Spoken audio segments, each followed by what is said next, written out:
When it comes to Project Plus and Project M, the original versions of the mod were going through many changes. The mod in the earliest days had a lot of busted aspects to it, and that's pretty easy to tell. Usually because the early days of the mod, they didn't really know where to aim when it came to character balance. It wouldn't take until Project M 3.5 where they would mellow a lot of things out and create some of the building blocks of Project Plus's meta. Many people forgot about the height of Project M. For a lot of people, it was this update, 3.0. Most people remember when you mention Project M, people are going to think back on this time.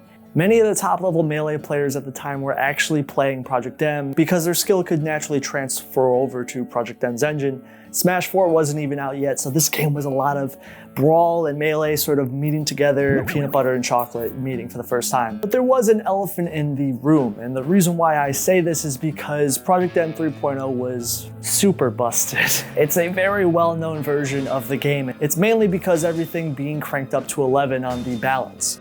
A lot of the devs did put a lot of work, and they've spoken very fondly on this time period as the characters were definitely balanced a little bit freely, as every character was made to be similar to Melee Fox. That right there in a lot of people's eyes is kind of why this update was really just well known. Many characters were just overcooked in a lot of aspects, and it wouldn't be till later they had to realize they have to tone a lot of things down and not go for the Melee Fox level of balance because, you know, that made a lot of characters really good. So in a way, it was a positive. Every character is viable. There's really good characters in Project M 3.0, like really good. But the apparent thing in previous updates where characters had busted things back then, Project M 3.0 was probably the biggest major update as the whole cast became available during this time period. A lot of these brand new characters were overcooked, even some old ones were. Obviously 3.0 being the update that included Mewtwo and Roy, where there was major modding breakthroughs in the Brawl scene because this was the first time ever characters were added to Brawl's engine. Project M's brand new clone engine was introduced, and this would basically allow you to add new characters, which was insane back in the day, as previously you had to replace an existing character like, I don't know, Pit or something, because, you know, Pit sucks. Replace an existing character with a new one, and then essentially that's how Roy was added by cloning Marth, by replacing the clone data and then thus creating the new character. And for Lucario, they did a similar thing. They created a clone of him, and then they created Mewtwo, and they actually recreated all of Mewtwo's animations by hand. That is the level of work that went into this mod. Honestly, just crazy for its time period. It shows the amount of work and effort that truly went into adding Mewtwo and Roy into Project M at the time, because nowadays it's usually much easier to add brand new characters. You can import animations, you didn't have to do everything by hand. Now, why was 3.0 busted? Well, when you add so many new characters, new mechanics, stages, whatever, there's always going to be things that fall through the cracks. It's just the cracks were pretty massive in this update. There was a group of characters in Project M 3.0 that were absolutely busted, and most of them would end up as top level characters, especially winning tournaments, and you would see even dittos with a lot of these characters. What's even more interesting about this meta is that the Melee top level players were playing this game, and some of them even decided to pick their own mains in this meta. So this showed how just truly broken a lot of these new characters were, is they weren't even choosing their Melee characters, they were choosing the new character. Before we keep going, I do want to give a little shout out to Project M 3.0's original character select screen. I have a weird amount of nostalgia for it. You can see Project M's old branding, and some of you might notice there's actually numbers on the character renders, which actually is a great idea and concept. But if I had to describe it, there's literally a colored box under each render, and the color is meant to represent what skin you're using. It's a neat idea. However, it was a cool idea and concept. It would later be removed in future updates, as the reason why is it's essentially a box that was literally on top of the render of the character. So if you wanted to add custom renders,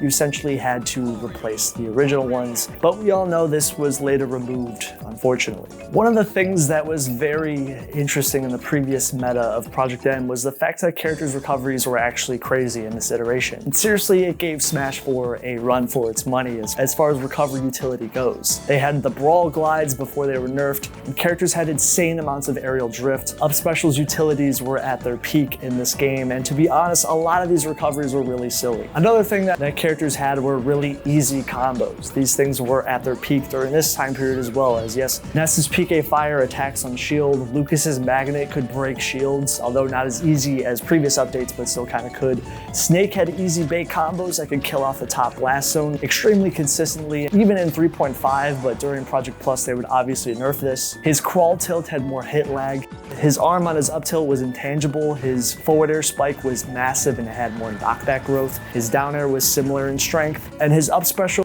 was invincible on the ground and was easily spammed. And you know how short characters can commonly dodge the taller characters' grabs? Well, 3.0 Snake doesn't really care about that. Zelda had one Din's Fire, and it explodes after a few seconds. It does a decent amount of percent. It is a lot smaller, but it's kind of neat. Okay, just kidding, we all know. Zelda not only has one Din's Fire, not just two, 3 Din's Fires at once, and this version was extremely easy to use. You had a huge amount of freedom on where you could place each Din's Fire. I know this is insane. 3 Din's Fires at once. The move was easily one of Zelda's best stage control tools, as you could block options on where characters could tech roll, and you could even limit their ledge options, as they could risk getting hit, and you could even limit a character's recovery options. It was just a really silly tool, and Zelda wasn't even that good of a character, but even something like this would get nerfed. It was taken away and brought down to 1 in future updates, and they would limit the freedom on where it could be placed, because not only did you have 3 at a time, but you had so much freedom on where they could go. Also, Zelda's down special at the time was basically Pyra/Mythra down special. Just look at how fast they transform, it's crazy. I actually kind of like it in concept, even though it was a little cursed, I guess. Now some of you like dive kicks, right? Dive kicks are cool. We love spamming dive kicks and down airs, right? I've talked about this move before, but I actually did not talk about the very first version of it. This is a fast down air that's also a cool little reference to Meta Knight's boss fights from the Kirby games. It obviously is a play on one of the more nostalgic moves in fighting games. Now how was it in Smash? Well, for Meta Knight, he had multiple jumps and he was just all around fast on the ground and in the air. So he could use this for camping and playing defensively, but Meta Knight would commonly run away and use this move to regain all of his jumps really quickly. Just jump away and then use dive kick to return back on stage, and then voila, it has so little lag that you can just use your jumps again, go back to camping. This move was actually nerfed in Project M 3.5. They would nerf its end lag, but because this move was so broken in concept, it was just way too strong of a tool for Meta Knight. He was just a really mobile character and one of the better recoveries in the game. Like, why does he need this? But I did glaze over some of the positives that the 3.0 version has, and this is by far the best version of it. It comboed into itself with multiple hitboxes that would drag down into Meta Knight's later hits. It's a silly dive kick and it doesn't really need to do this. If you want to kill somebody at the ledge, yeah, be my guest, you can do that. This move is kind of silly again, like Zelda's Din's Fire, but it's actually got more. Now I'm sure some of you are like, wait a second, remember how I said this has no lag? Well, in this build, you could turn with down air. And yes, you were looking at this correctly, that you can turn with down air. So if you want to land with this move, you can combo with it, you can camp with it, and you can turn with it. This would obviously be removed in Project M 3.0, but again, like I stated, this move was just way too broken. Like literally, you can just look at the amount of lag that is not on this move, and the fact you can turn with it, yeah. It's a nice reference, sure, but something that was easily going overboard for the character, and obviously this move would change to what it is now in Project Plus. The dive kick never came back after 3.5, even after they tried to nerf it. It still was just too broken. There was also characters that were underrated in these early days, which is kind of funny how different the meta was, at least during this time period. Ice Climbers were seen as the worst melee veteran in the 3.0 update. Most likely has to do with their meta not being realized, as people were probably turned off by the character seeing that wobbling was removed, although their meta would definitely just become way more pronounced in Project Plus, and they were actually kind of good. Kirby was rarely used in this meta, and this character was kind of underrated in my opinion, but they did get nerfed too. Fun fact, because of their aerial drift, you could easily plank at ledge and just take an opponent off stage with their neutral B. It's really silly. Ike was a character that really wasn't figured out at the time, but people just realized that the character's strengths. It took Ike more time to be stable. Bowser was rarely seen in tournament, and that's mainly because this was way before the Project Plus version of the character. He was used here and there, you know, he did have a couple of good placements, but it's mostly just like the melee Bowser and them trying to figure out the character. Bowser is actually really large in this build, and they were experimenting even in other builds, making him even larger, which is kind of funny. He mostly has the armor mechanics, and you could cheese with his tilts and hit them back. It's not the Project Plus version where he got a lot faster, he got the new Fireball. This is the really slow tank-esque version of Bowser, and it just made him easy to be camped by projectiles. And obviously when you make a character model too big, it just makes you combo food, and that was definitely a problem with Bowser this time around. This is a nice version of the character, but Project Plus did the work for the character and is the better iteration of Bowser, but he mostly just was forgotten. And ZSS was also a character that just was definitely understated at this point. This is not the later iterations of the character. Some would say ZSS dodged plenty of the balance patches that the character, I don't know, some people say that ZSS maybe deserves today, but the character was actually not figured out at all meta-wise at this point. The characters that were actually on the top of the meta during this period were actually some of the strongest versions of these characters. In Project Plus, the roster is definitely more close-knit, but during this time period, plenty of these characters needed the nerf hammer given to them. That's how dominant they were. The 3.0 version of Pit is by far the best version of the character, and Pit not only was a character with an easy recovery, having multiple jumps, a glide, and an obvious new up special, while being slightly nerfed from the Brawl version, it actually did have a crazy damage buff. It actually helped Pit get a lot of kills. This Brawl recovery played into why Pit was so dominant in this game, because he could just easily go off stage and edgeguard you and glide. He didn't even need to glide, but he could just jump back on stage because of his high aerial drift. And because of his multiple jumps, he had one of the best recoveries in the game. It was silly. And he also had the potential to combo on stage like it was easy. Just being a combo machine in this game, a mixture of Sheik and other melee top tiers kind of being sprinkled into his design, like Sheik's down throw.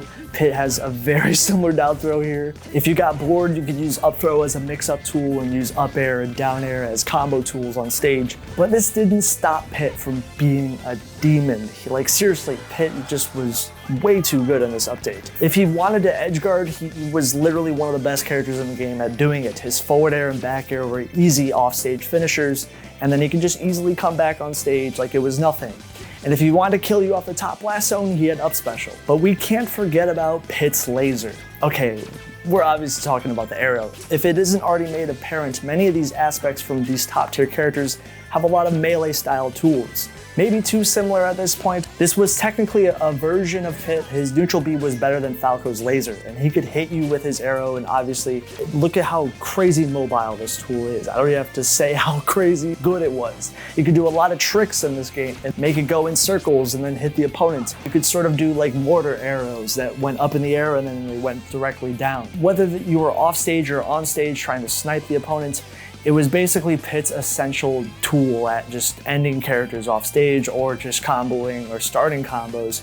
And it was not really that committal at all because of the amount of end lag that was just not on this move. Pit would definitely be nerfed in future updates and was pretty much one of the most nerfed characters in Project M, with smaller hitbox sizes, way less KO power, way less freedom to a lot of his moves, and just became a low tier overnight in the future Project M update 3.5. There was a rally cry when it came to bringing Pit back and sort of trying to make him a little bit better, as I'm not gonna lie, they did over nerf him. This wouldn't happen until Project Plus, where they would finally embrace the meme and make Pit a little bit better and give him the buffs that he definitely rightfully deserved. But this time period was the peak of the character. He was way too good. Sonic is still good in this version, even though he would be nerfed. The nerfs didn't really stop the character from being a top level threat. Down special had a constant hitbox and was an easy coverage tool. His recovery was even better in this game, as he could up special out of homing attack, which is silly. And this version of Sonic had a better recovery and more range. People actually speculated if the meta developed further, he definitely would have been a lot better and people would have seen him as a top tier. Squirtle's down special in this build was massive, and it was honestly overcooked. He could spam this move endlessly,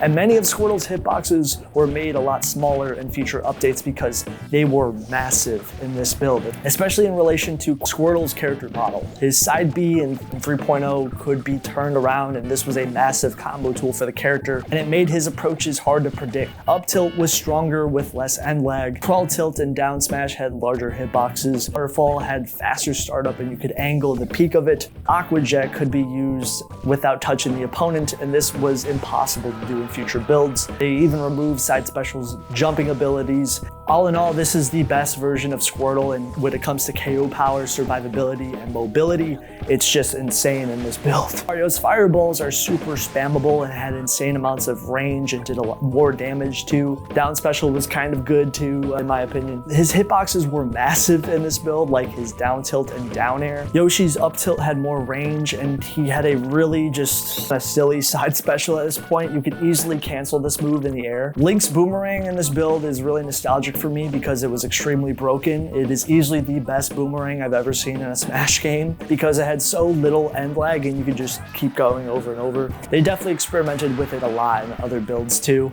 Wario's dash grab sort of resembled his side B. It was kind of confusing, and down special had heavy armor on it, which yeah, thankfully that was removed. Donkey Kong's aerials were overcooked in this build because they just had strong damage building potential and their knockback was higher. Nair specifically was super easy to spam. Olimar had a different up tilt, and he also had his brawl up special. I sort of miss it low-key. Toon Link had Link's Nair and a different up smash. BSS had her brawl tether grab, which did change her character a lot when they changed that. Samus's bombs could attack on shield and up smash. His hitboxes were huge. Zaire had more knockback, and ice forward air was easily spammed. Just look at this. Wolf's blaster was slower in this build, and many of his moves had less startup and end lag. And the Spaceys are more resembling the melee NTSC versions of these characters, while in later updates they would get slightly more nerfs to resemble the melee PAL versions. And Game & Watch in these early builds had super easy moves when it came to breaking crouch cancel, and Game & Watch was easily seen as the best